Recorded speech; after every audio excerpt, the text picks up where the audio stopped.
I sure will.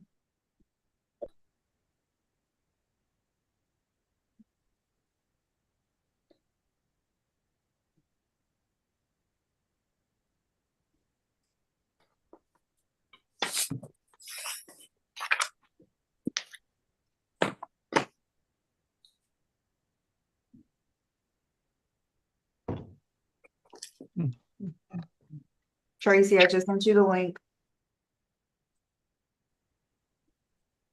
Okay, it hasn't come through yet. I'll post it in a sec.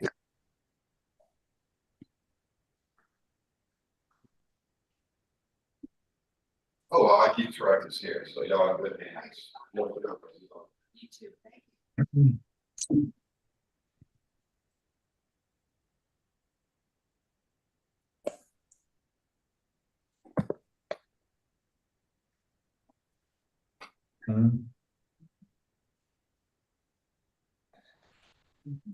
Okay.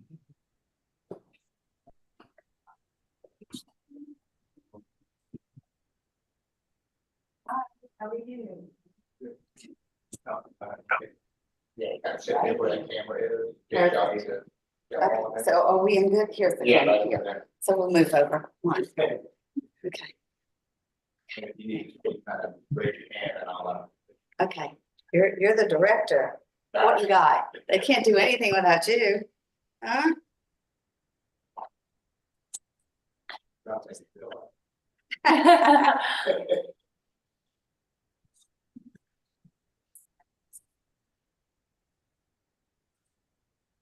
Okay, let me test it. It's posted.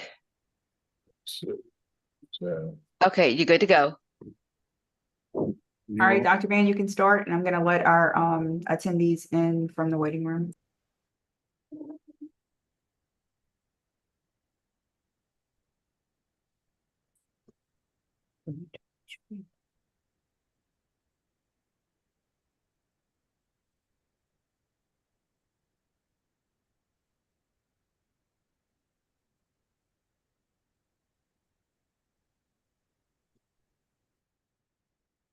The board office is muted.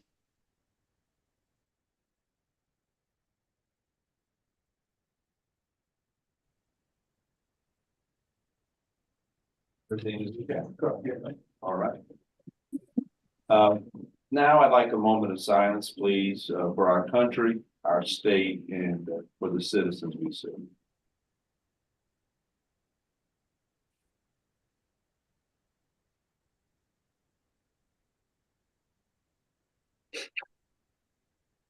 Thank you. Before we get started, this is a Zoom meeting, so today's meeting is electronic. Zoom meeting is in conformance with the Opens Meeting Law. The anchor location for the meeting is the board's office on 630 Camp Street, New Orleans, where the public can watch the video meeting in person.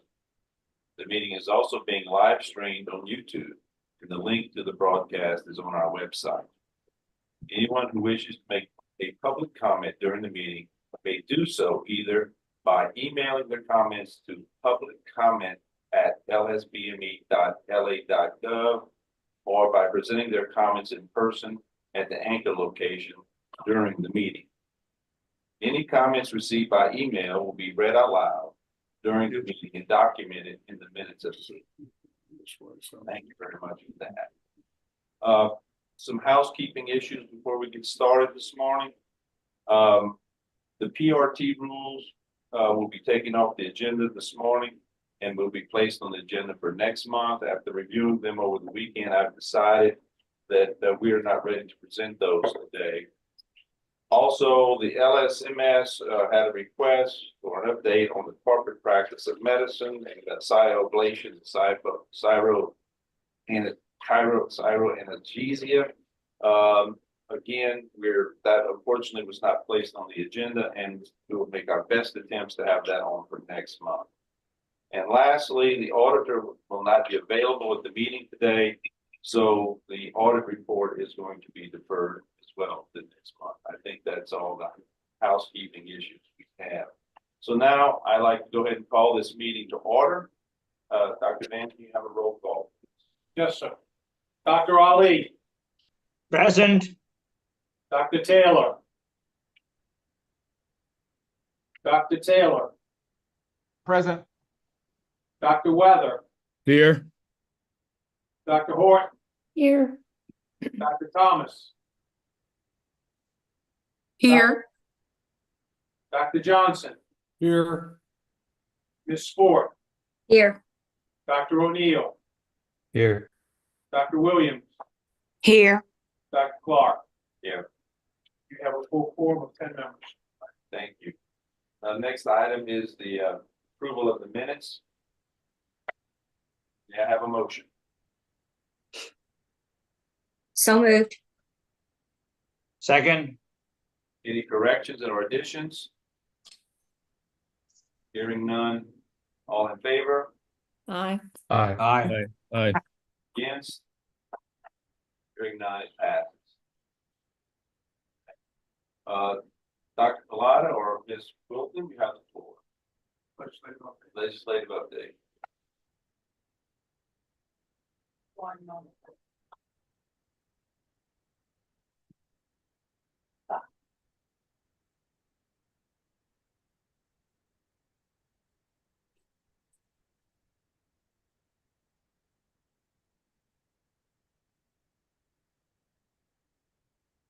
All right, so this is the information that will be included in the newsletter as well as presented to you here today. There were a number of bills that Dr. Mann and I monitored during the course of this session. A couple that were problematical, I'm happy to say, did not make it through. The ones that did, that would be of interest to either the agency, our members, or our licensees are in this update. The first one is two bills that were exactly the same. They're called the Welcome Home Act, and it provides for universal regulation of occupational licenses. In our particular case, Dr. Mann negotiated with the authors to ensure that what we have to issue as our board is a conditional license pending normal licensure. Other boards do not have that privilege. They're supposed to go ahead and issue the license right off the bat. But in the interest of public safety, it was critical that we be able to do the necessary things that we do, the due diligence to protect the public. And so the legislation specifically allows for our board to issue conditional licensing. This one is only of interest in the sense that for those of you who are responsible for electronic records regarding any possible cancer cases, they amended the Tumor Registry Act. They renamed the Cancer and Lung Trust Fund Board to the Cancer Advisory Board. They added a bunch of people, new members to that board, not us, unfortunately. And it just makes it clear that all of this can be done electronically now, that you have to submit the records in an electronic format that's specified by the state, and also that the board then thereafter has the ability to access patient records to the extent necessary and provided by the law electronically as well. This one is of interest to those of us rule nerds. Act 192 requires us to annually review enough of our rules such that over the course of 5 years, we have looked at all of them. That is higher order math that I am not capable of doing, so someone will schedule that out for us, but it is going to require us to review at least one fifth of our rules every year, and we have to provide this elaborate report to the oversight committee with specific items that we're required to report on. So this is in an agency like ours, where we're short on people in the rules department, it is somewhat of an unfunded mandate, but we will do it. Act 617 is regarding open meetings, and now it was a matter of some interest to many legislators that there be a central location where citizens could go and find out who's meeting, where they're meeting, when they're meeting, and how to access the meeting all across the state. And they have now tasked the Commissioner of Administration to have a website that contains all that material and all public bodies that have meetings have to submit their meeting schedule to the Commissioner of Administration for inclusion on that website. This Action 24, Chairman Miller amended the law that was instituted last year, addressing healthcare violence, workplace violence. Healthcare entities are required to have a workplace violence mitigation policy. And he tweaked the language a little bit. It's not really more inclusive, but it clarifies that everybody that provides medical services, healthcare services, is covered by this unless they have fewer than five or fewer licensed medical providers. Then they're exempt. So it was mostly playing with the definition. Representative Depatel got Act 646 passed. This is the International Medical Graduate Licensure bill. We on our side, the staff, have been working very diligently. We attended a conference that I think Dr. Van either has already or is going to report on, and we've been participating in the FSMB committee that's dealing with this as well. Our negotiating point in this bill was not that we were trying to not allow yet another pathway to licensure.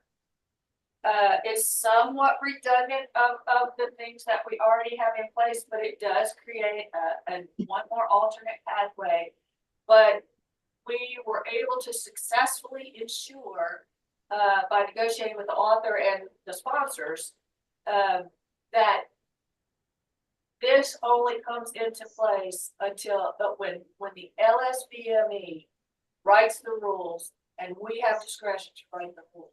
So it's a double-edged sword because it's a lot of work for us because this is new ground across the country, and there really aren't benchmarks and there really aren't references that we are able to use very reliably. But we continue to work on that. But the most critical part of this legislation was that we ensured that we are in charge of the rules to implement this, and we do what the necessary to protect the public. Act 161 allows school personnel to administer medication or non-complex medical treatment on the order of an out-of-state physician. Previously, the order had to come from an in-state physician. And finally, one that was particularly of interest to our board is that Senator Hodges' bill, Act 491, authorizes the governor to appoint the chairperson or presiding officer of boards and commissions in the executive branch if the majority of those members are gubernatorial appointments. And as you now know, the governor elected to exercise that authority and privilege and appointed Dr. Clark as the chair of this board. And those are the significant legislative developments. And if you want any further information or copies or anything like that, just let me know and I'll be happy to get them. Thank you, Ms. Wilton. Any comments from the board?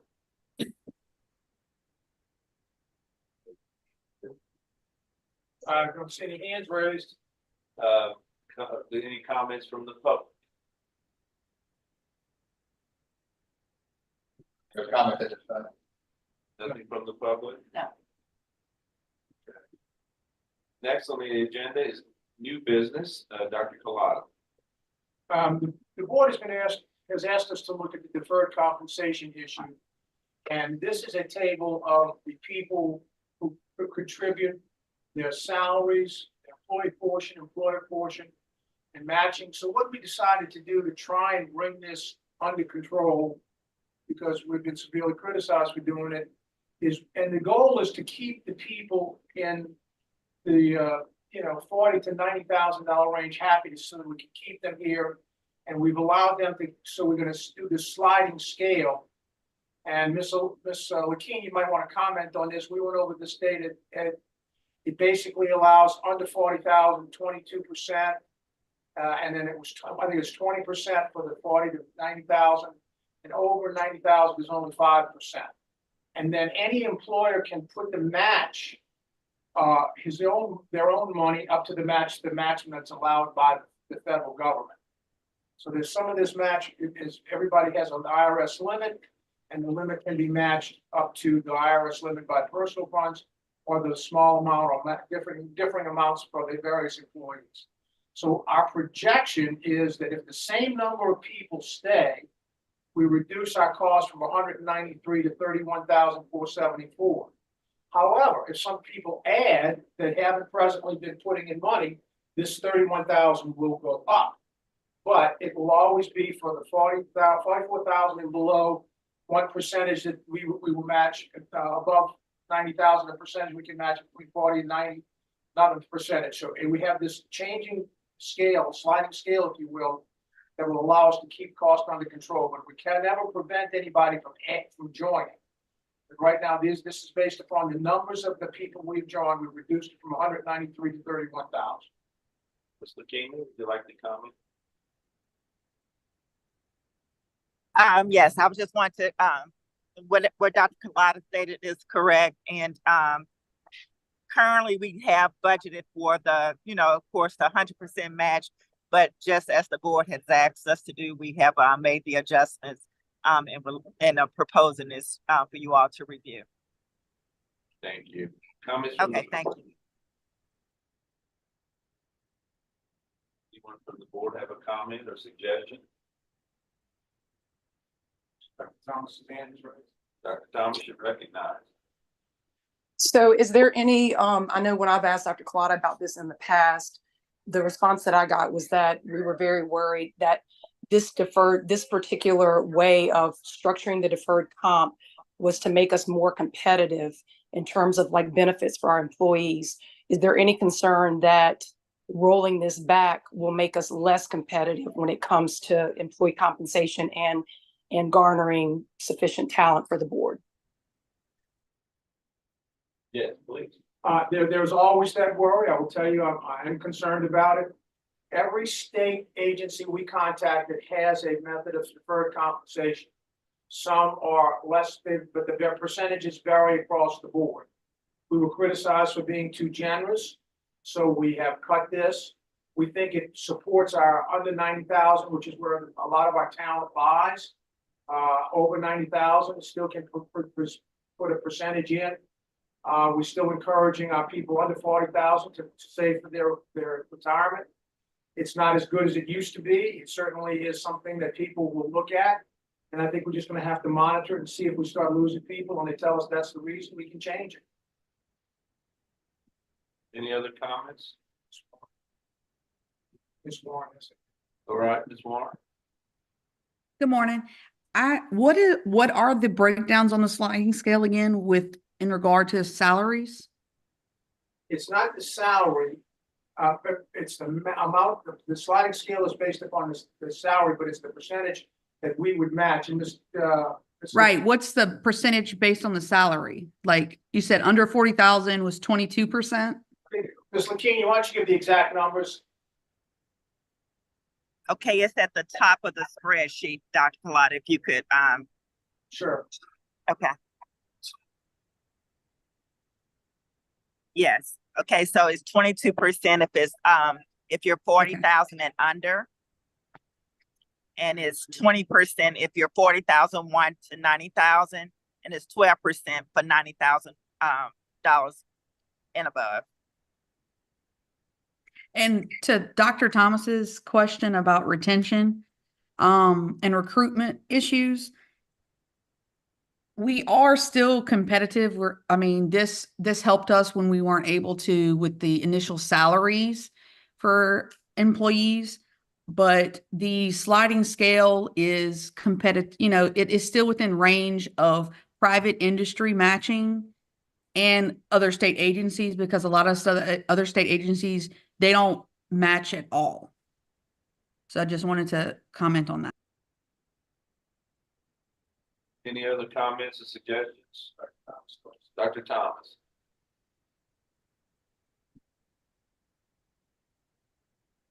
I was already recognized. I didn't have anything else. Thank you. Any other comments from the board? This doesn't require a vote, but if the board would feel necessary for a motion, I would entertain. Dr. Galata would like to have a motion. Is there anyone who'd like to support this idea or proposal? Let's make a motion. I'll make the motion. Kim Swart. Let's make a motion for approval of this alternative retirement match plan. Now, do I have a second? Second, Weather. Dr. Weather is seconded. Do we need to call the roll or the voice vote? I start with the voice vote, it's a question about. Okay. All in favor? Aye. Aye. Aye. All against, say nay. Nay. And who was that? Nay, please. Who was it? Dr. Taylor, were you a nay? That's correct. Okay, thank you. Motion passes. All right. Next was the auditor's report. Let's skip it. I screwed up. And I'll look if you up all don't mind, I need to reach out to the auditor. I didn't know at what time it would be on, but if we could come back to this agenda item and I'll reach out to him to let him know that we're ready. But I was told Mr. King, he wasn't gonna be available today unless something has changed. He did. He came back and told me he was available. I apologize. He did. Was available now. Okay. Is Yeah. he under Mike? Mike DeFelco. We have a mic on currently. Okay, well, all right, I think we can go ahead and entertain that then. If the board agrees, Mhm. okay, seeing no one, no dissension, is This- he available now? This is Mike. Can you hear me? Mike, Dr. Clark, welcome to the board. Thank you. So you have the floor. If you would like to present your report. Yes, sir. I assume everybody has a copy of the audit. And I'll start off, there should have been a 2-page letter that I slid in to each copy that I sent. And that's just required communications that I have to have with the board. I have to let you know if there were any significant changes to accounting policies and procedures. I have to let you know if there were any disagreements with management, if there were any problems in performing the audit, and I'm happy to report everything went smooth. And no real issues at all. So I'm going to get straight into the report. The first 2 pages, pages 1 and 2, is the audit report. That's the audit opinion, and it's basically these 2 pages are just saying that the financial statement amounts and contained in the financials are materially correct. And I really started on page 8. That's your statement in that position. This is your balance sheet. All right. Assets are up 700,000 as compared to a year ago. It's they were 15.6, and all the numbers contained in the financial statements are as of December 31st. So they're 6.5 months old. But anyway, as of December, assets are up 700,000. The big increase was cash. It was up almost 950,000. Everything else was basically the same as far as your assets, receivables and prepaids. The prepaid over 300,000 is mainly the software development with CMA Technology Solutions. Your fixed assets, there were no additions in the current year, so they decreased about 250,000. That's your depreciation expense on your current fixed assets. So all in all, like I said, assets went up about 700,000. On your liability side, the liabilities, which are your accounts payable, PTO, the current portion of the OPEB liability, they went up about 100,000 as compared to December 22. This is basically timing of cash disbursements and your accounts payable. The The long-term liabilities, again, this is your OPEB, and OPEB is retiree health insurance, health benefits, and the pension liability. You add those two together, they come to like 15.8 million. The pension is determined by lasers, state employee actuaries. The OPEB liability is contracted out to a third-party actuary, Buck. And, I used to work for the Big Four, and I'm familiar with Buck. They're a very reputable firm. And so it's down about, if you compare the pension and the OPEB to the year, a year ago, it's down about $2 million. But my opinion, when GASB, the government audit, accounting standards board, implemented that you had to record the pension, the OPEB, it really skewed the numbers big time, in my opinion. And so when you look at the pension and the OPEB, you got to look up, right under assets, there's something called deferred outflows. And right under liabilities, there's something called deferred inflows. And you combine them all together.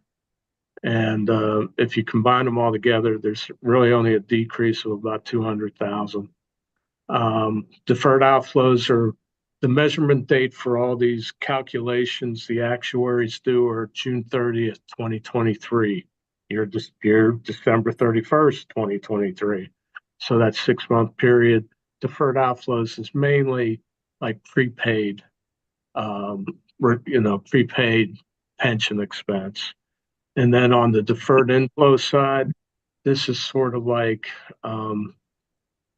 again, because of the measurement date being different from your year-end date, is basically like deferred revenues against those liabilities. So basically, your liabilities went overall, your liabilities basically were the same if you combine everything. Did anybody tell them? They've got it, it's us. Yeah. The Wi-Fi dropped. Now your net position, that's your equity. It went up 750,000 as compared to a year ago. If you turn to the next page, page 9, this is your statement of activities. This is your income statement per se. Revenues are up about 500,000 as compared to a year ago. They're 9.8 versus 9.3 in 22. Your expenses are down $2 million. And this is really, again, that's basically why I say it's skewed with this pension and OPEB. When we record when we record the adjustment to the pension and OPEB, it affects your retirement and your retiree health expense accounts. And that difference reduced your expenses by $1.7 million. So that was basically why your expenses are way down. If you're comparing 23 to 22, you'll notice the big differences in personnel, right? And that's where that adjustment for the pension and OPEB would hit. If you take out the adjustment for the pension and OPEB, salaries went up like it was only like maybe 70,000. And we're talking total salaries of over 6.2 million. So they're basically the same as a year ago. But because of the way the actuaries calculate everything, it's down. So you ended up with a surplus of 700, and I want to say you ended up with a surplus of about 750,000, which increases your net position because you had a overall deficit in your net position of 2.5 million, and now it's down to 1.8. And this is, again, I'm sure you're sick of hearing me say this, but this is where pension and OPEB really skew things because, on the surface, you say, wow, I got a deficit of 1.8 million in my equity. But if you take out the pension and the OPEB liabilities, your equity's like over 14 million, which is, you're in good shape. So if you turn to page 10, this is your cash flow. Whenever I look at a cash flow, the very first thing I look at is cash flow from operations to make sure that's positive. And as you can see, you have positive cash flows of over 800,000, which is a strong cash position. Pages 11 through 27 are footnotes, and they're the same footnotes that I put in year after year. Obviously, all the numbers change, but they're basically the same. It gives a little more detail what makes up these numbers and what your organization actually does. I did make, LaKenya did show me the change that you wanted to make on page 11, and I went ahead and did that when I filled out OSRAP's annual fiscal report. Pages 28 through 29 are pension and OPEB supplementary schedules that I have to put in there per GASB standards. And then pages 30 through 33 is the regular internal control report. And I'm happy to report everything's good to go. I don't have any suggestions on how you can improve your accounting operations. LaKenya and Avion do a good job for you. And she didn't pay me to say that. I'll open the floor to any questions anybody may have. It's Dr. Clark, I guess my main question, are we in compliance, in your opinion, with our role in state government? Do you see any issues, any outlier problems that we have in this audit? No, sir. No, you are in compliance. Any as compared to other agencies, do we have any outlier expenditures that you see? Nothing. I do a number of agencies from Baton Rouge Port to a number of levy districts. I do the state deferred comp plan. So no, nothing really jumped out at us that should cause you concern. I'll put it to you that way. I appreciate your report. I'm going to open it up for the board to ask questions now. Is there anyone? Ms. Ford, you recommend? Thank you. Mike, thank you for presenting to us today. I have a question that I think I've asked the board in general before, and I don't recall the response, but are we prohibited from investing our reserve funds? No, you can. I mean, they loosened the rules on that several years ago, where you can be a little more aggressive. Usually, like my levy districts, the ones I audit have tons of cash, and they invest in usually federal backed securities. But I had one where they loosened the rules up, and I can send LaKenya something on that. And they were, I wouldn't say they were investing in like penny stocks or anything like that, but it was a lot more aggressive. Well, yeah, it was. I'll just put it to you this way: it was more aggressive than just your, T notes or, federal backed securities. Mm-hmm.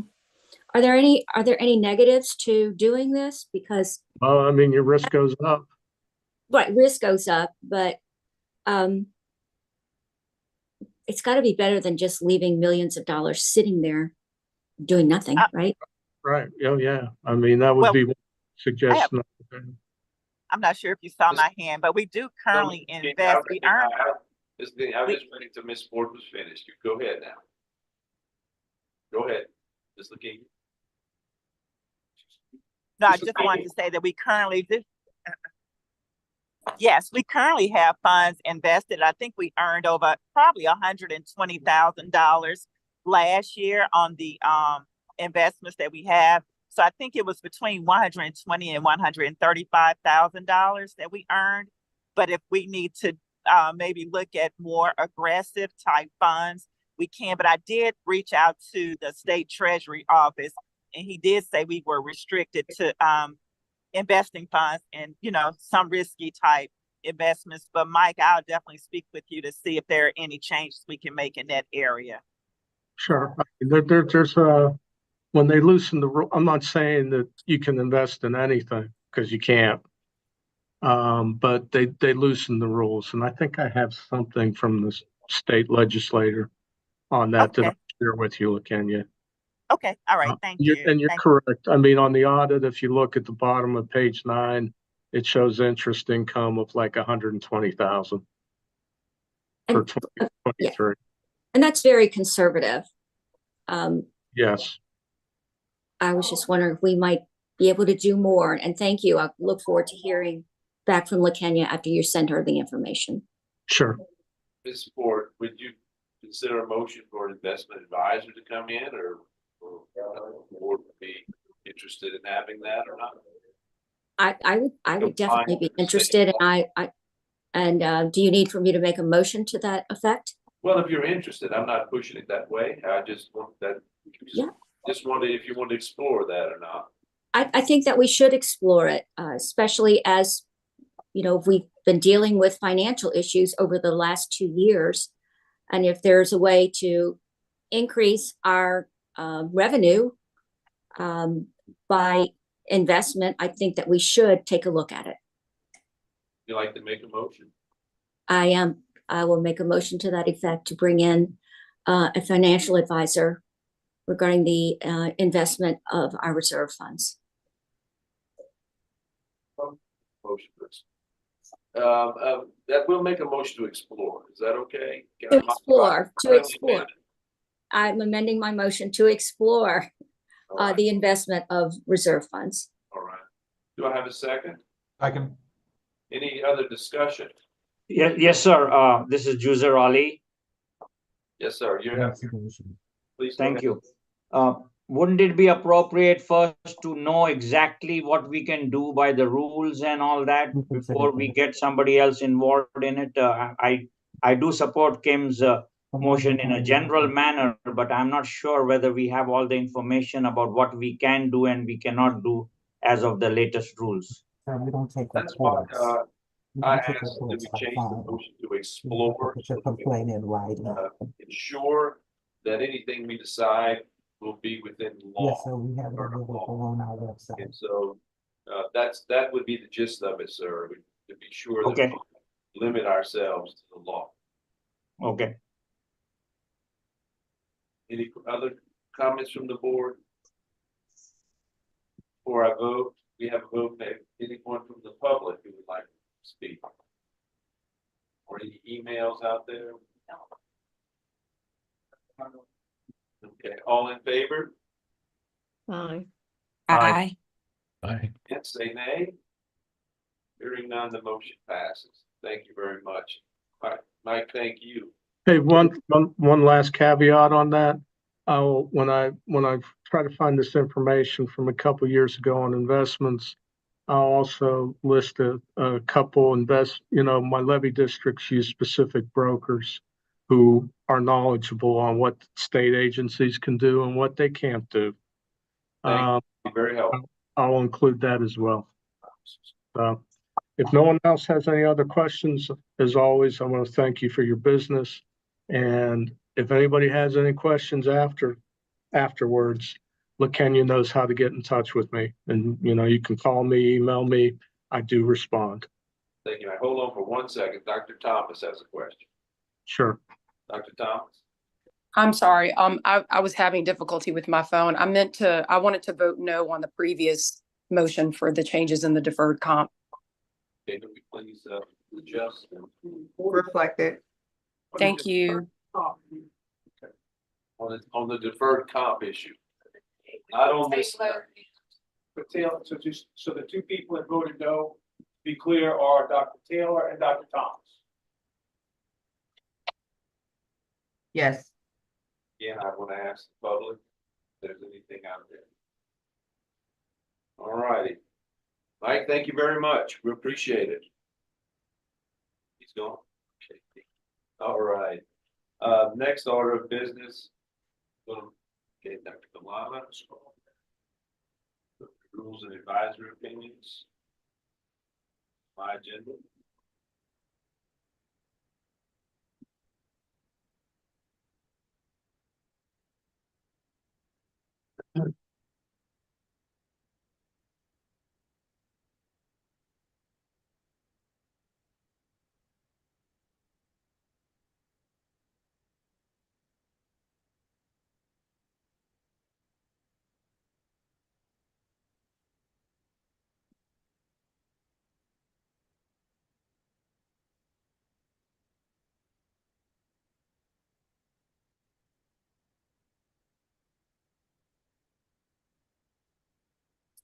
good important. I'm not gonna get there anytime soon. If you use that little sliding thing Yeah. there, yeah, that's a lot faster. He's burning up the mouse.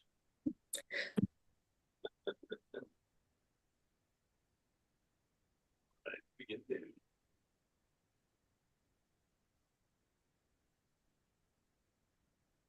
Rules and advisory opinions. There we go. We have none of those. There's no communications. The next thing would be the president's report. Okay, so there's nothing new. Nothing's come up, huh? All right, well, first of all, I would like to express my deepest gratitude to Governor Jeff Landry for appointing me and having the faith in me to serve as president of the BME. It's truly an honor. At this time, it's very important that we acknowledge Dr. Terry Thomas as president of the LSBME over the last year. I want to recognize Dr. Thomas for her dedication, her leadership, and personal sacrifice as president, and to thank her for serving the citizens of Louisiana.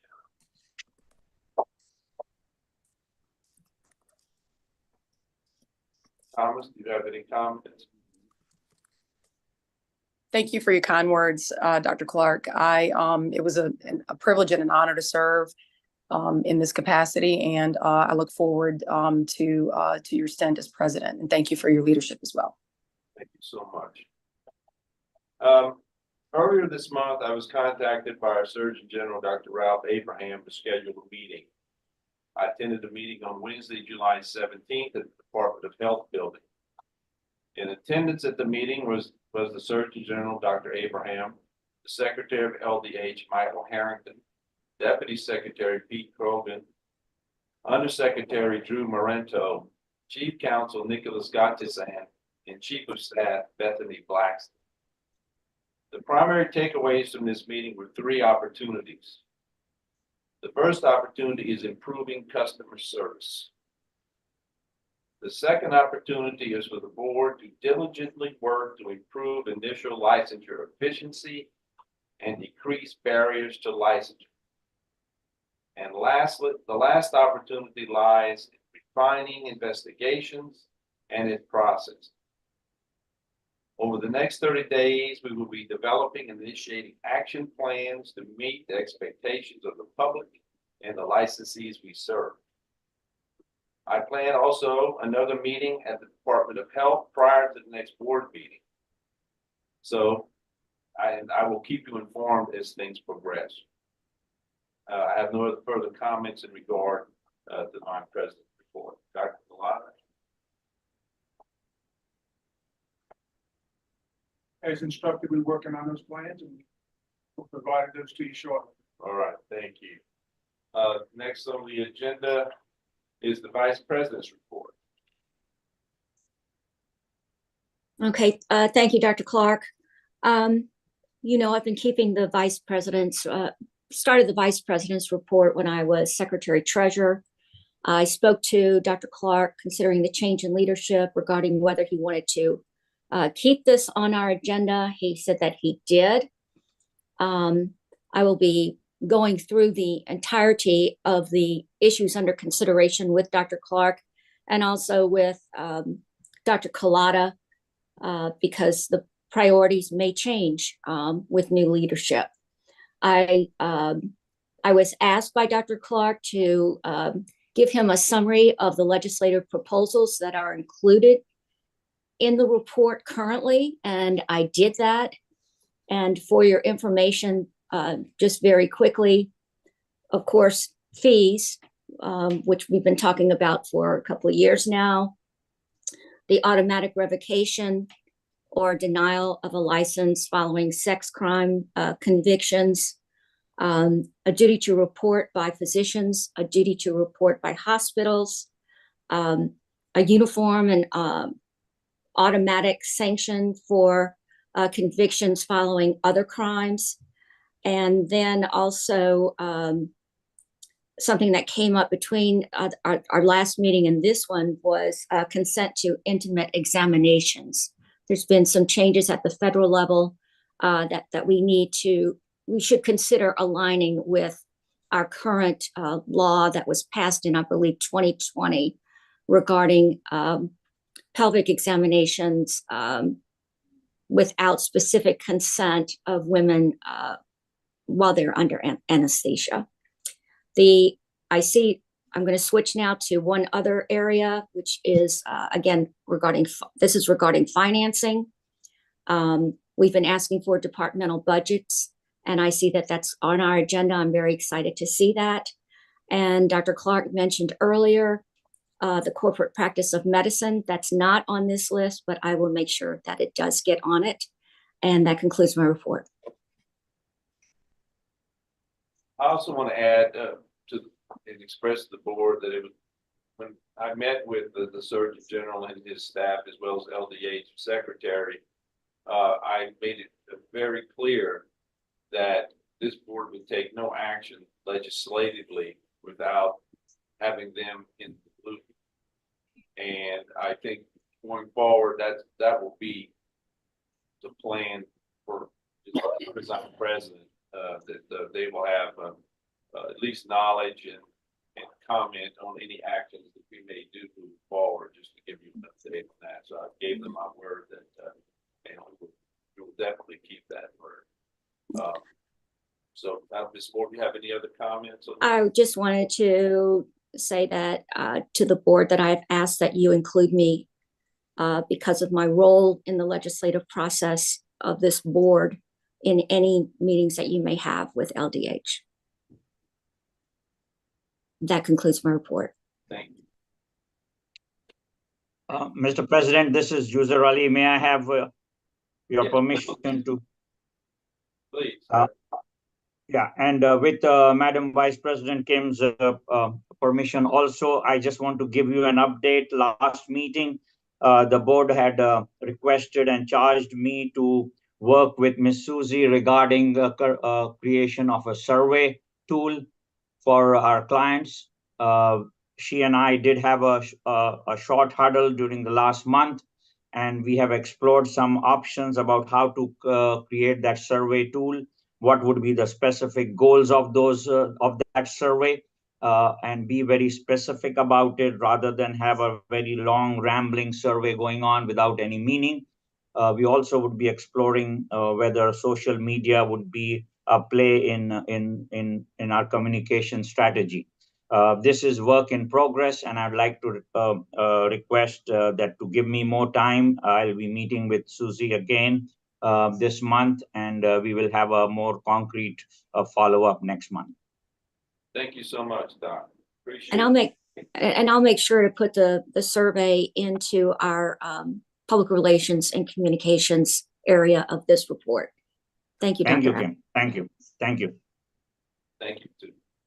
All right, next on the agenda is the Executive Director's report. Dr. Gallardo. Our advisory committees have continued to meet, not as vigorous since the last meeting, but nonetheless, they're working on it. The Occupational Therapy Advisory Committee continues to meet, and they are working about the possibility of no temporary license. And if they go to a no temporary license, this would expedite initial license. Everybody would have to be certified before they got their license, and this would quicken the process. The Advisory Committee for Polysomnography canceled their meeting this month at the last minute. There's been a couple of resignations on the committee, and we're working with boards and commissions to fill those meeting spots, those slots. Clinical laboratory meeting had to be canceled due to the Hurricane Beryl and the internet disruptions in Louisiana and Texas. So we will be meeting with them and setting up a new meeting. The Perinatal Commission met, and we as members are supplying them data on local and primary care, especially OB/GYN, pediatrics, and family practice. And when I say local, I'll probably mean locale of where these primary care people are spread out across our state. The Occupational Therapy Compact Formation Committee is continuing to meet, and they will have a few other meetings very shortly. Looks like they will have their documents to begin the process. I still think they're about 18 to 24 months away from being active, but the law has passed, and we're working with them to make it happen. The Obesity Rules Modification Committee met, and we've scheduled another meeting, and we're working with our experts to address their concerns.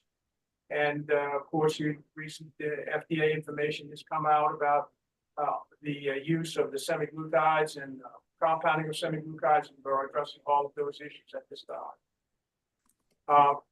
Ms. Dr. Well- Clark, I gotta stop you. Sure.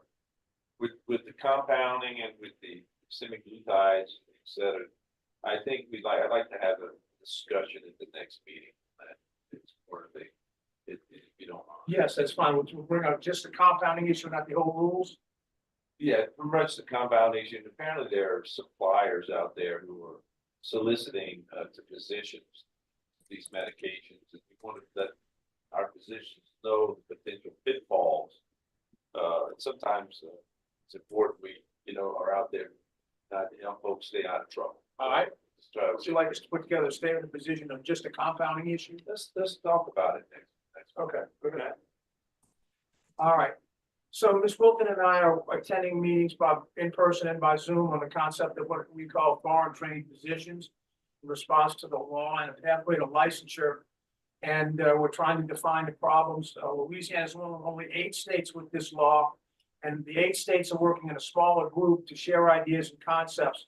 One of the problems we have is that we don't want to be discriminatory against one group of foreign trained physicians versus our regularly American trained physicians. We don't want to have any differences. The biggest problem we're having is there's not a lot of crosswalk at this time between foreign residency programs and residency programs in the United States. No, I've been sending letters to people to talk about rural college and the equivalents, but nobody seems to be able to want to even make a statement about equivalencies. I can tell you that recently there's a big discrepancy coming up out of Canada with regard to training as well. It's going to be affecting our trainees. We have to look at that. So again, foreign trained physicians continue to be a concern of ours, and I think we're pretty close to setting up the points we need. But the problem I think at this point is how do we can verify medical schools, we can verify equivalence of medical schools. Most states are talking about requiring the concept of the USMLE step 1, 2, and 3. The bigger issue is training, residency training. Was it a preceptorship? Was it a residency program? We're looking at all of that right now. We'll be getting back to you as we begin to finalize proposal for rules. We did experience about a 36 to 40 hour internet outage for about a day and a half as a result of Beryl. And we were back in business once that happened, and we're taking steps to eliminate that in the future. Our new rules tracking report is about ready to come out, and we've been having a snapshot of where the rules are. And the licensing data that I'll show you in a few minutes shows we are improving the time to grant the license. And I think Ms. Aloma and her staff are working very hard to do that, and they should be congratulated. And I personally want to thank Dr. Thomas for her service as president, and promise to work with our new president to make all the transition as smooth as possible for both teams. So this is our data. I'm sorry. And this is our practitioner groups. This is our 22 number of license, the average days to license. Our licensing for 2023, the average days to license. This is our licensing data for the number of licenses granted in 2024. And I think these two rows of numbers show significant improvement. And this is just the year to date on the average days. And you can see that all of these are really coming down, with the exception of one under 60 days. And I think we're taking steps to implement that. And I think as we get the clarity from the LDH about what barriers they see, for example, they're concerned about doctors coming in from out of state that we have problems with the 10-year rule. And Dr. Clark and I are working on some proposals to talk to them about it. And if they feel comfortable with it, we would start a rule change to amend that concept of the requirement for a specs test. You had no challenge examinations. This really involves a lot of people who don't maintain board certification. And so we're looking for other ways to do that. And Ms. Wilkin and I are exploring that. But I think overall, we are improving our times. Can we get better? Yes. And we have some more proposals to be working on, as we talked about last time, and we're in the process of taking that out. So again, I want to thank you for letting us show you this data, and we'll continue to show this data to you on a regular basis. Any comments from the board? Thank you, Dr. Pilata, for your report. Yeah, Mr. President, Would it be possible for Vincent to summarize over the last, well, I guess the last year might be the best way as to what the improvements in the amount of time for the various licensures to be accomplished. That includes the foreign folks out of the country, those folks out of state, and then of course our licensees in state, and where the amount, I guess, in days to accomplish this, and maybe a percentage of improvement over the last year or the last 2 years, perhaps. That is our primary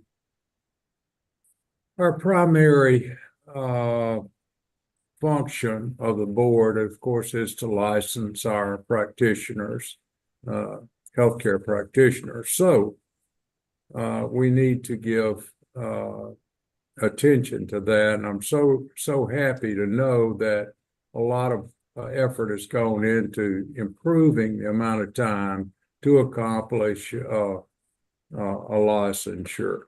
And then, of course, as you go forward, monitor that and make that available, or perhaps available, Mr. President. That would be up with you and your communication with the Surgeon General and LDH to keep them informed as to the amount, the improvements that have been made on a percentage and a day-to-day basis on this accomplishment. We have brought this to the attention of the staff, and I think they've done a lot of work in the last year to try to improve that, and we'll see where we go as we go forward. But I would appreciate your consideration on that at least. Thank you. Thank you, Dr. Johnson. I think those are some excellent ideas. I think we have improved, but there's always opportunity to do better. I think breaking it down, as you suggested, by out of state, out of country, in state, probably would help for some clarity and maybe look to where we see the greatest need for improvements. I think that's an excellent idea, and I think we can definitely show what we've done over the last year or two or three. And as far as our improvements, I think that would go a long way, helping us as we present this to the Surgeon General and the Secretary of LDH. So I think all those comments are very well taken. I appreciate your thoughts on that. Any other? Ms. Sport? I think that we have a report very similar to what Dr. Johnson is asking for in our agenda materials. I thought it was excellent. That's it. Thank you, ma'am. Any other comments? Anything from the public? Any comments from the public at this time? Ms. Allen, you're recognized. Ms. Susie? Yes, just wanted to say that that there was one piece of that in the actual agenda, and then a slightly updated version you will see in the newsletter as well. It does not include the breakdowns in terms of out of state, out of country, which I can certainly do, or the percentage increase, but you certainly see as you go from average days in 2022, 23, and then half of 24, you see the improvement. Nobody did until Friday, I don't think. We have an open mic somewhere. I don't know. Oh, yeah. Thank you, Susie, for your comment. Oh, Ms. Wilson? I just wanted to clarify because I thought what I understood Dr. Johnson to be saying is not just show the percentages, but to actually summarize the actual action steps that we took. Like not to just tell him the result, but tell him how we got there. We are working on a number of new steps. Yes. Again, thank the board for their comments. Seeing no further comments, our director of investigations report. next. Dr. Creswell? Yes, sir. All right. Thank you very much. So I have some good news and some other news that I want to bring to the board. Good news is for this year, I think we're doing pretty well. Our average days to close is 175, which is less than our 180 goal. That's for total cases. For cases closed without action, it's 149 days. And so I think we're doing well for the average. We do again have those outliers, which we're working on getting down to 0. But it, again, is a very, very small percentage of the total over a 4-year period. The other information that I need to tell the board is that we still are operating without investigative counsel currently. We're still waiting for the approval of the Stanley Reuter contract. Everything was submitted from Dr. Collada timely and appropriately. It's just waiting for the AG's office to finalize everything. We're going on 1 month without counsel. I do have a question I would like to ask the board, and since we've been told that all the substantive portions of the contract have been approved and it's in a more just the administrative phase of the approval process, is it possible for us to seek approval in writing from the AG's office for Stanley Reuter to recommence work while in that final approval process, as we do have several administrative hearings and depositions that need to be taken in the next couple of weeks? Before you ask the board, I think Ms. Wilton would like to make a comment. Sure. I think certainly it's appropriate if you all want to, if you make your request. However, in terms of any kind of action such as a motion or direction to you, unfortunately, that wasn't placed on the agenda. So either you can have that discussion with Dr. Clark offline and he can direct staff to help you with that.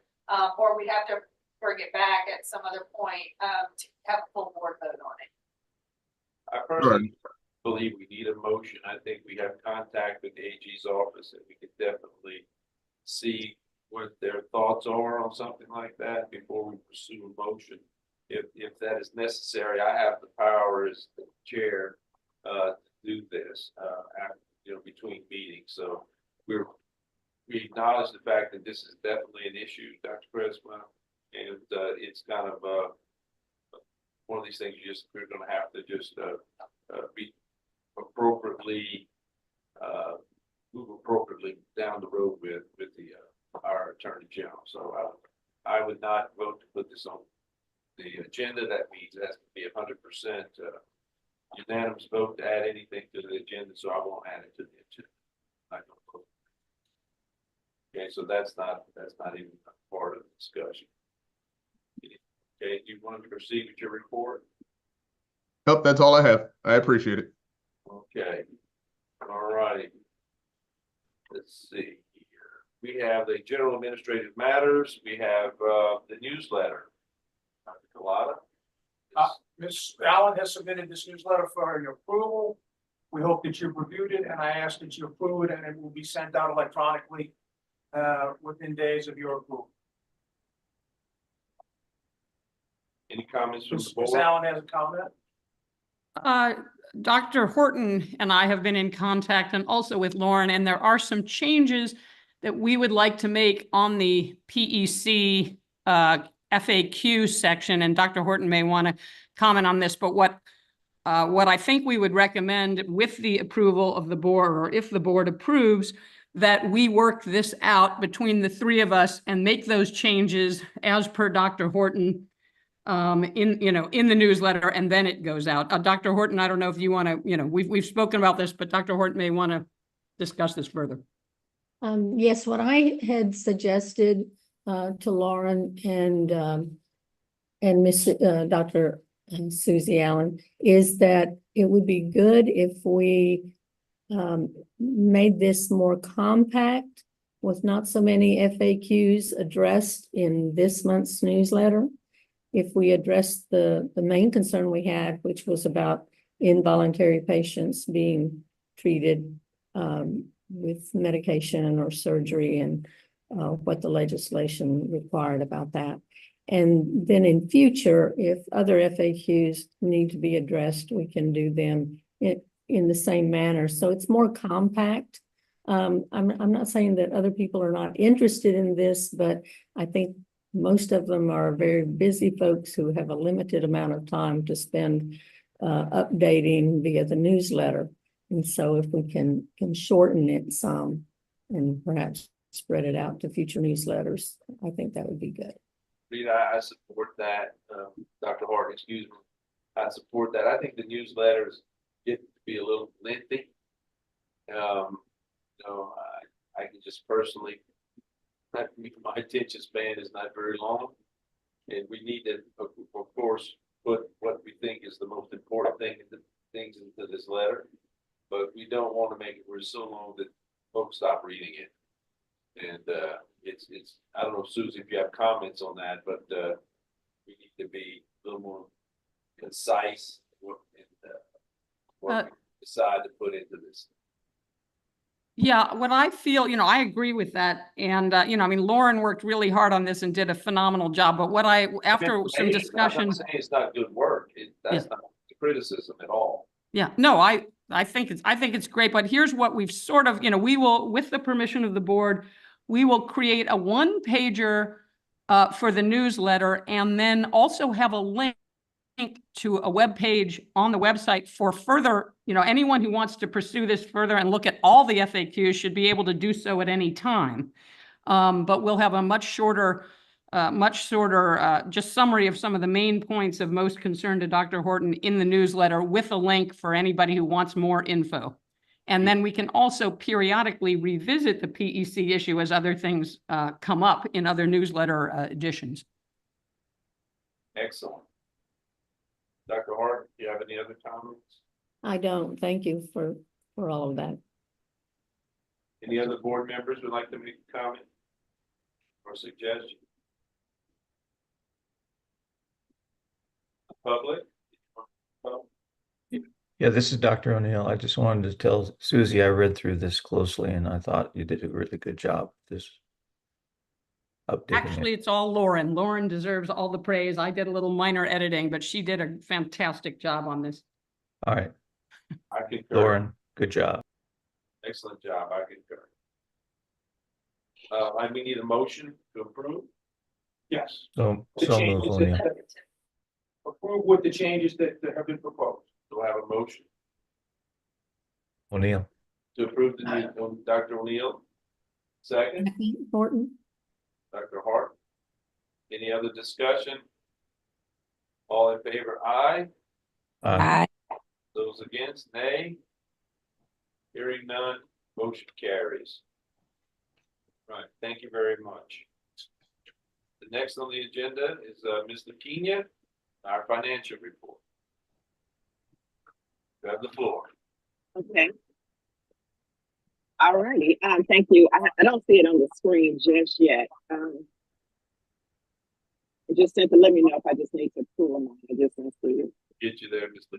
Kenya. The mouse is. Okay.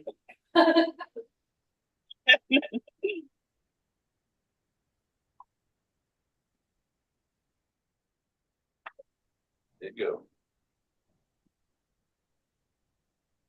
And now, I still don't see. Oh, there it is. And if you can make it a little larger, I don't know if that's a problem. Yeah. Just like that. See what I can do. Okay.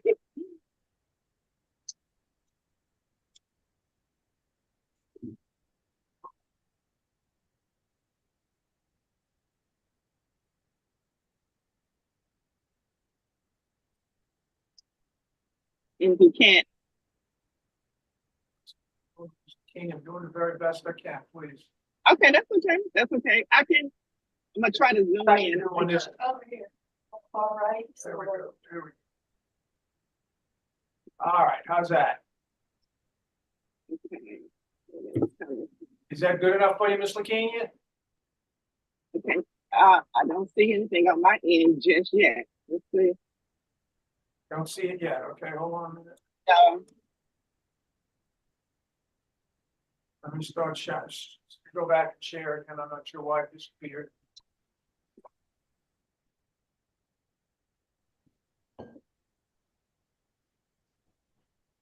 Can you see it now, Mr. Kenyon? I still, it's cycling. It seems like it says it's the started screen share. It just hasn't pulled up all the way. Okay. Take like a 5-minute break. So y'all can get this. It says it's sharing. Yeah, I see it. I do see it now. My screen. All right. You got it now? Yes, I do. Is that sufficiently large for you, Ms. Lakenya? I'm gonna try my best, you guys. I'm gonna try my best. I can make it bigger. Give me a minute. Okay, all righty.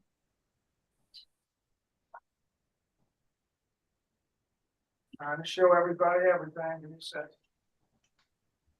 I think that's about it. Click out your bookmarks. You can't. Yeah, look, go up there. So there it says bookmarks.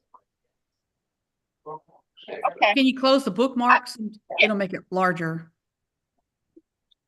That's sufficiently large? Yes, I can make do. I can make do.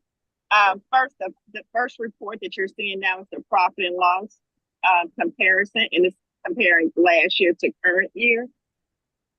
And the first section is our revenues. And if you scroll down,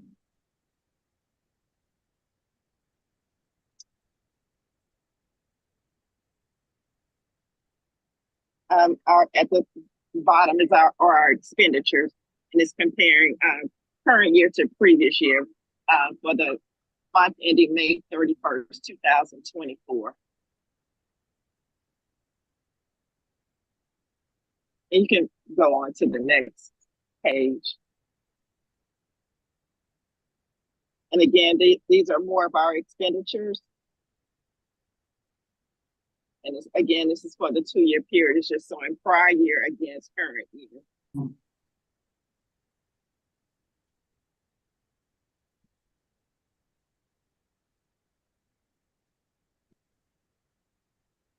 And this is this is a 4-year period that's showing 24, 23, 22, and 21. The first section again is our revenue, and it shows where we were at May 31st, 2024 against the previous 3 years.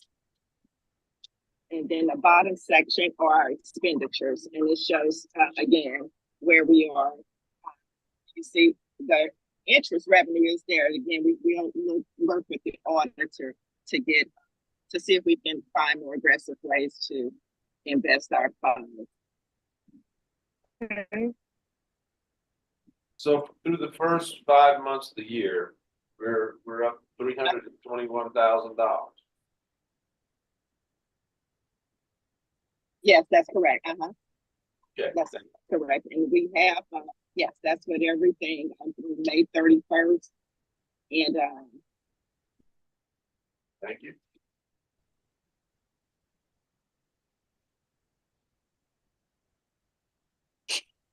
What else? there's just Ms. Lakenya, what can we help you with? Hello? Ms. Lakenya? that we just entered, that'll be into the market adjustments we project available. But Ms. Lakenya, we lost you for about 2 minutes. We couldn't okay. back up a little Okay. bit. Okay. Yes. The 4-year period, I think last I heard you said that we were up 321,000, and we are.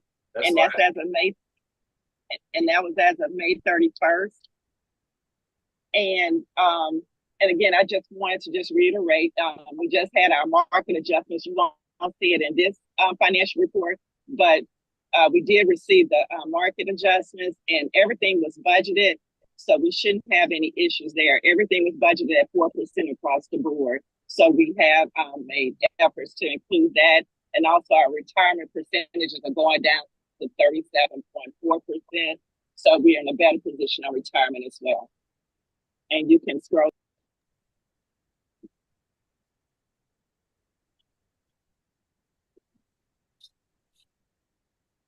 All right. And what follows, I have the departmental budgets that we had spoke about. I have one for each of our departments that are included in, yes.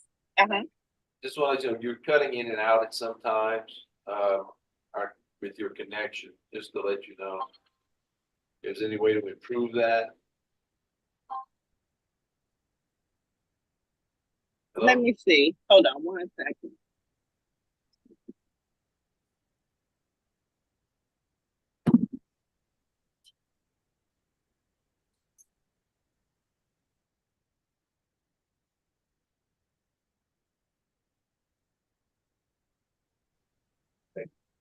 Okay, can you hear me now? Yes, ma'am. Thank you.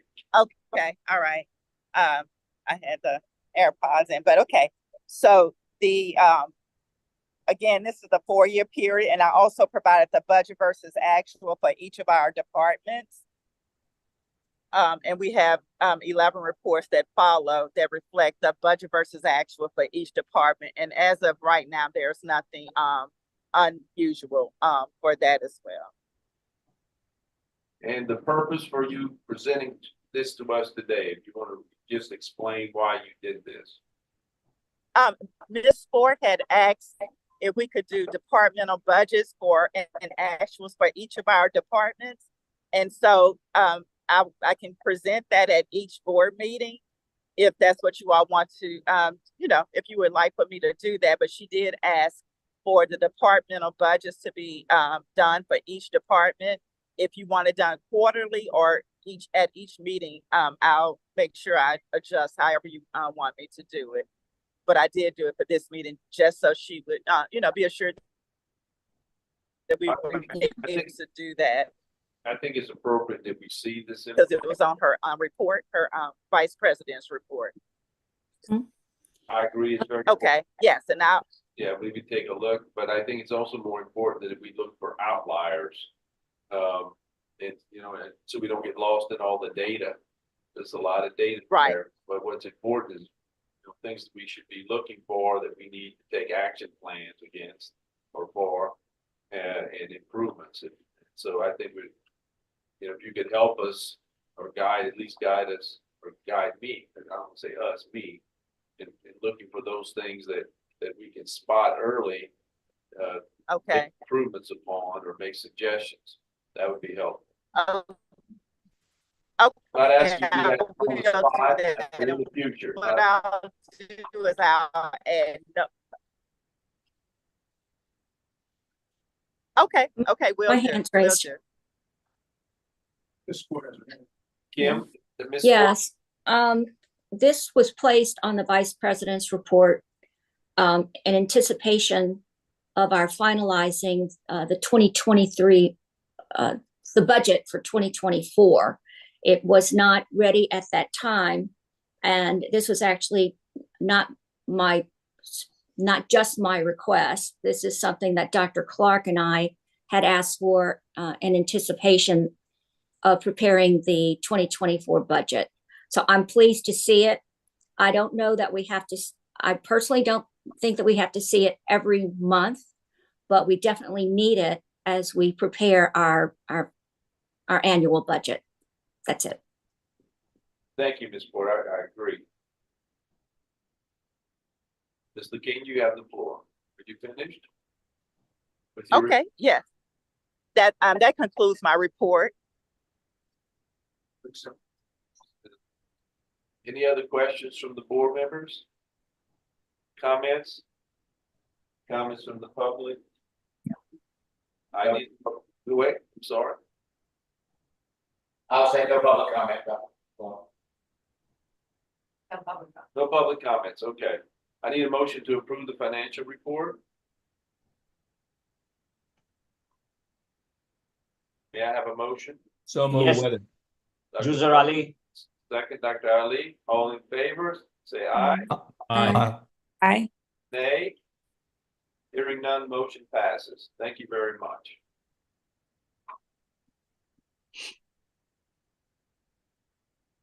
Excuse me. Approve it sounds like a brand new medicine. Yeah. We have a little typo, we apologize. Approve, okay. These are the dates for the next year's 2025 meetings. We just need to, I think it's best if we meet in December, which you can always have the option to meet late after Thanksgiving. But then we still have a long time to the January meeting. Reason we always went mid-December was early before Christmas. We wouldn't have such a long time between the October meeting, the December meeting, and the December meeting, and the January meeting. Point of information. We allow 3 Zoom meetings a year. 30%. 30%. Is that 3? That's roughly 3. Well, it depends, no, but it goes like, remember the year that we had so many special meetings? Right. Well, the more special meetings you have, the more numerically 30% rises. So if we just have 11 monthly meetings, yes, you're talking about 3. So this year we had any other special meetings, except we had 2, this is our second Zoom meeting, correct? Right. And so any other meetings that we didn't have any more, to my knowledge. Since January. I was considering maybe how about at that December meeting? And that's 2025, not 2024. No, but I know, but. Plan ahead. Yeah, but this year. That's And a good idea. it just, because it's the holidays and, maybe we could do that, consider with the board, maybe we entertain that idea, we can bring it up at the next meeting. For this year, of having a Zoom meeting at the end of the year. Is that something that the board would want to entertain? Yes. Any other discussion on that thought? Okay. Now, do you want to approve these meeting dates or wait? Why don't we wait, in my opinion, until we talk about we'll put this on for next month. Fine. Is that okay for everyone? We'll do it again next month. Unless there's an objection. Very quiet. Okay. All right. Regulatory report? Yes, just give you a verbal report to tell you that in addition to the rules that you're all aware of that we are working on, Dr. Collada did mention the rules dashboard. Lauren worked really hard with the software developers to get us a workable product that we can easily import data into, and that is public, that will be available to you all to know exactly where we are at any time, in any given rule process. We have submitted the polysomnography rules that Lauren worked on. The fiscal and economic impact statement is with the the state financial office to review that. And then the next step after that is to go ahead and give it to the state register. The occupational therapy rules are finalized, and we hope to bring those to you for final approval next meeting or the meeting after that.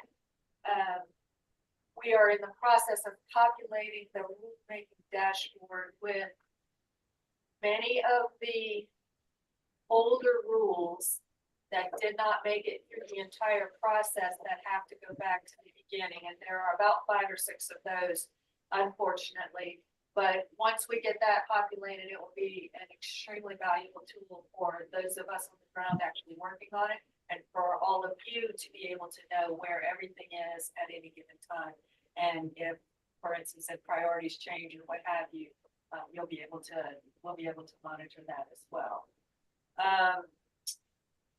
The 2 or 3 of those legislative updates that I gave you do require tweaks to the rules to implement that law. And obviously the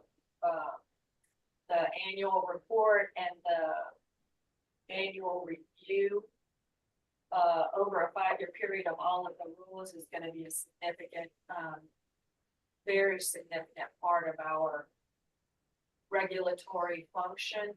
And so I'll be working with Dr. Clark to figure out how he wants to incorporate that into each month's agenda, because we'll have to take that in chunks for the board to be able to get all of that done on a daily basis. That's the regular. Any comments from the board or questions? the public? Any questions or comments? Comments from the public, excuse me. Yeah. None. Okay.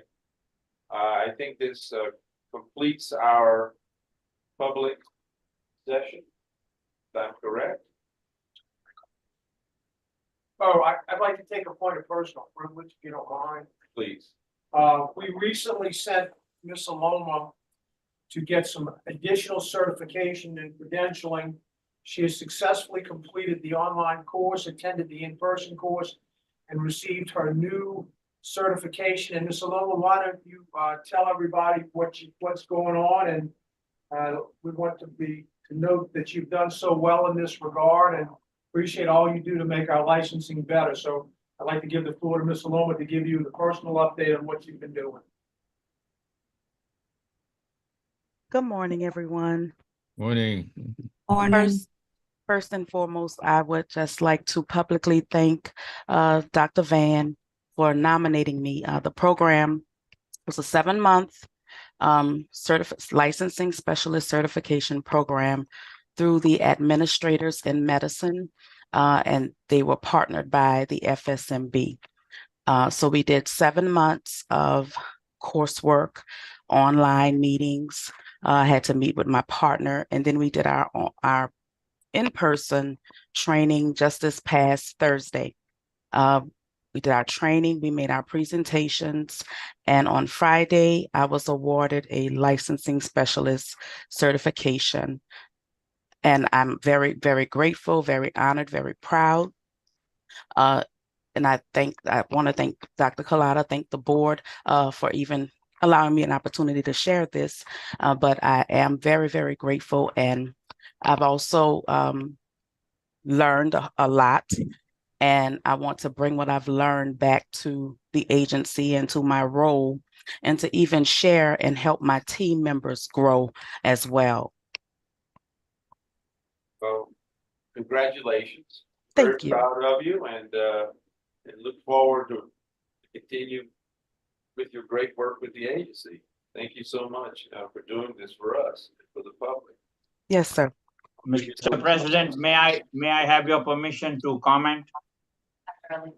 Dr. Ali. I would like to personally applaud Ms. James. I have received, we get a lot of criticism from our clients sometimes about delays and this and that, etc. In one of the instances, she has been very helpful with one of the licensee applicants, etc., going above and beyond to get a job done. And I would like to publicly acknowledge her expertise as well as her diligence in that respect. Thank you. Thank you, Dr. Ali. Before we end our public session, again, I'm going to ask if there's any public comments. Any public comments? No, sir, no public comments at this time. All right, a motion to go into executive session. So move. Right, we'll get executive. Motion to go into executive session. So move. Dr. O'Neill, a second. Second. Who's that making the second, please? Sorry, Williams, second. Dr. Williams. Dr. Williams, thank you. All in favor? Aye. Aye. All against? Hearing none. We're going into executive session. We're going to take about a 10 or 15-minute break. Okay, I'll get everybody moved over.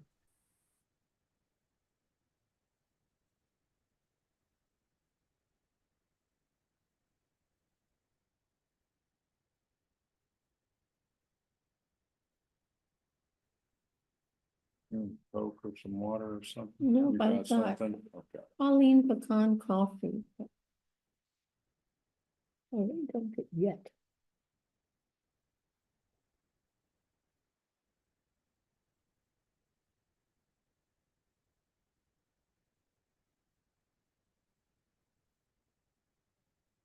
This is 15 minutes. Yes, sir. I wonder if it's raining again. I hope not. I like a new library. This is grand. I like It's it. all the way, you know. The work been done to it. Very well.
Tracy.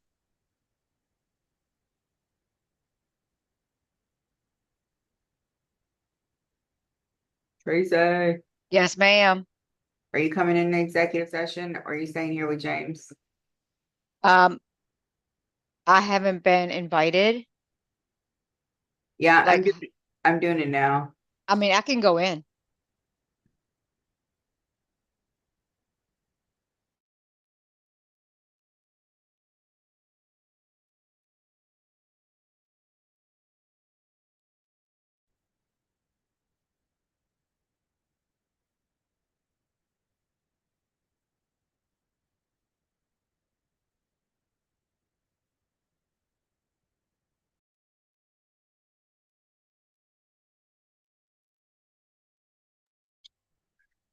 Just answer.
Hey, just answer.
Test.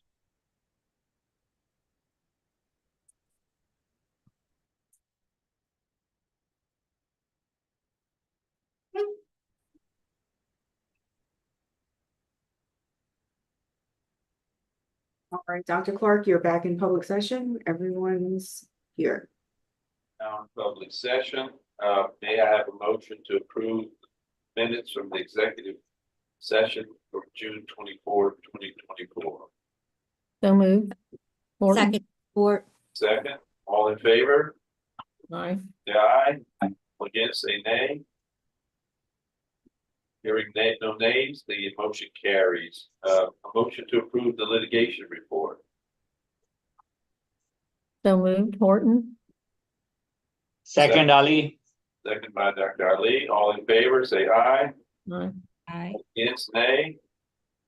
Hearing none, so moved. Motion carries. A request from a licensee 5.00.01, motion to approve. Is there a motion? Motion to approve. Horton? Motion to approve, Dr. Harden, second. Sports seconds. Okay, any discussion? All in favor? Aye. Aye. All against, nay? Hearing none, motion carries. Motion to go back into executive session. So moved. Horton? Dr. Harden, second. Second O'Neill. Dr. O'Neill, all in favor? Aye. Aye. No dissension. Please, going back, motion carries.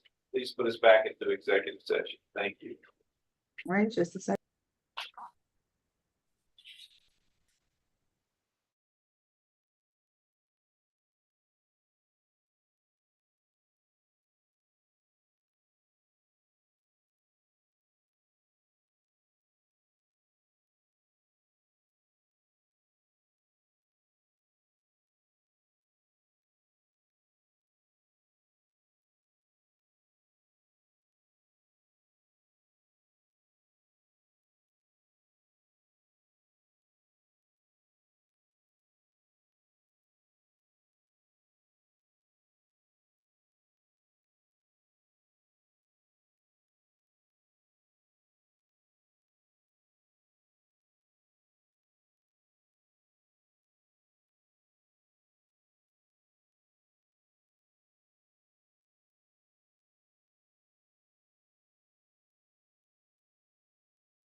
All right, looks like everybody's here.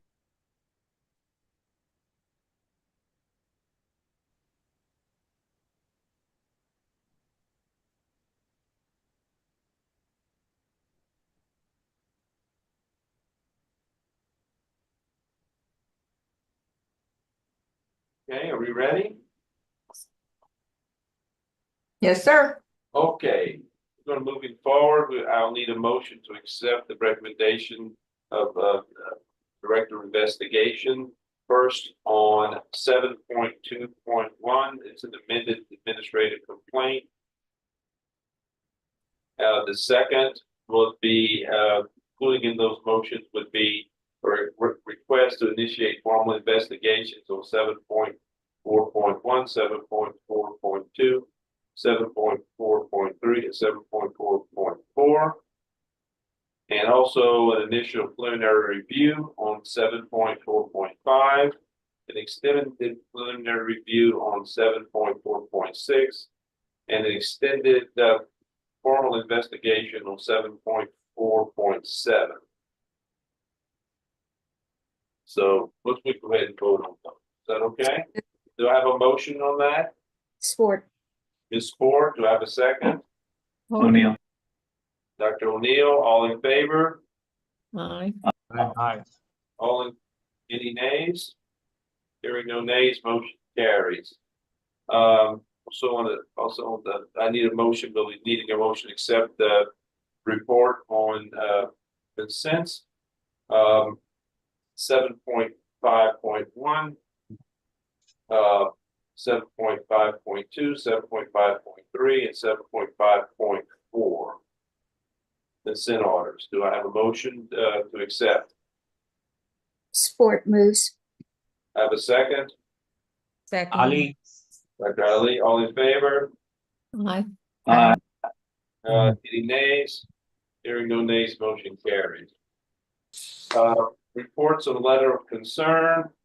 7.6.1 is now a enhanced letter of concern. Correct, Dr. President? Yep. Yes, sir, that's correct. Okay, and just for the record, we're also going to vote on 7.6.3, 7.6.4, 7.6.5, and 7.6.6. All in favor? Can I hear, excuse me, can I have a motion, please? To accept? Letters of concern? I think Dr. Weather and sport seconds. All right. All in favor? Aye. Any nays? Hearing none, motion carries. On the enhanced letter of concern 7.6.2, do I hear a motion to accept? So moved. Dr. Ali, second. Ms. Ford? All right, do we need I think we need to call the roll on this one. Dr. Galata? 7.6.2. In the matter of 7.06.02. Dr. Ali, Yes. Dr. Taylor, Yes. Dr. Weather, Yes. Dr. Horton, Yes. Dr. Thomas, No. Dr. Johnson, Yes. Ms. Ford, Yes. Dr. O'Neill, No. Dr. Williams, Yes. Dr. Clark. Yes. What's the You have 7 yeas and the rest nays, you can pass. motion carries. Next is to accept the recommendations from our director of investigation on our closed cases. 7.7.1 through 7.7.12. Do I have a motion to accept? I move to accept, Dr. Williams. Dr. Williams moves, seconds. Sport seconds. Ms. Ford seconds. All in favor, say aye. Aye. Aye. Any nays? Hearing none, the motion carries. Approval, next we need a motion for approval of the malpractice and closed case report. Do I have a motion? So moved, O'Neill. Dr. O'Neill, second. Sport seconds. All in favor? Aye. Aye. Aye. All, any nays? Hearing none, motion carries. I also need a motion on 9.1.1. It's basically in probation. Do I have a motion to accept? Sport moves. Ms. Ford, second. May I have a second? Williams, second. Second. All in favor, say aye. Aye. Any nays? Hearing none, motion carries. Lastly, I need a motion to accept the PMP report. Sport moves. Ms. Ford moves, second. Weather. Dr. Weather, all in favor, say aye. Aye. All against, say nay. Hearing none, motion carries. I think we can take a little lunch break till 12:30, if that's okay with the board. We're going to go back into executive session, though. I'll need a motion to go back into executive session. So moved, Horton. So move Dr. Harden, second. Sport. Okay, all in favor? Aye. Aye. Hearing no nays, we're back into executive session.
being live streamed. I'm gonna live stream this. Hi there, Mr. Williams. They're actually at lunch. They're going to return at 12:30. And so as soon as they return, I'll go ahead and transfer you to the executive session, okay? Thank you.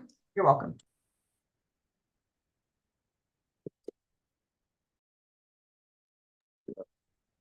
When the mic.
We're in public session.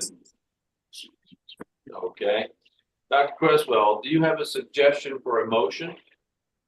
Sure.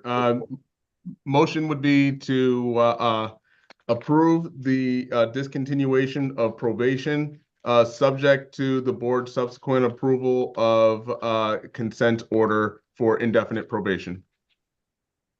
Is there any member who would like to move on this motion?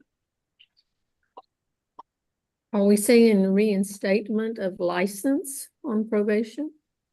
Yes, ma'am. So a consent order for discontinuation of probation and reinstatement of license on indefinite probation, subject to approval of the consent order. So moved. And Larry, on the consent order will have the stipulations as discussed. Yes, sir. Thank you. Second. We need a second before. Second, Weather. Discussion. What is who seconded? Weather. Second. I will request a roll call vote on this.